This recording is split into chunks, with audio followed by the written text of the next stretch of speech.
wuxuu ahaa nin faqiir ah oo waxba lacag aan haysan si uu lacag u helana u qaban jiray shaqo adag ama dhib badan.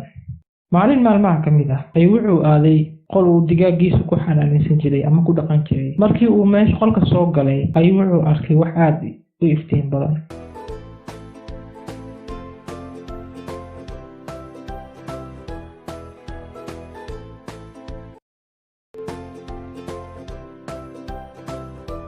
muddo yar kadib wuxuu ogaaday in mid ka mid ah digaagiisu ay dhasho ukun ama bayd dahab ah subax waliba.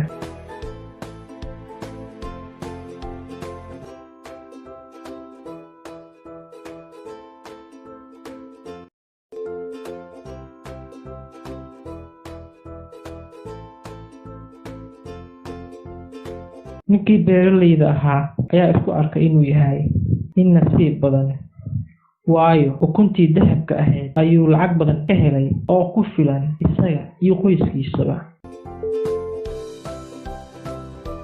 laakiin maalin maalmaha ka mid ah ayuu fakiray, wuxuuna isweydiiyey maxaan xabad ukun aan maalin walba suganayaa. waxa uu sidoo kale ku fakiray inuu soo wada baxsado dhammaan ukun dahabka ah ee digaagada caloosha ugu jirta si uu lacag badan u sameeyo hal mar ama lacag badan uga helo. xaaskiisana way ku raacday in la qalo digaagada.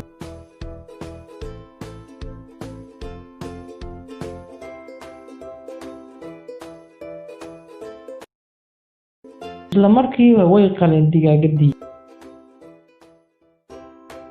laakiin waxba kama aynan helin aanan ka ahayn dhiig iyo dhuux ama dheecaan.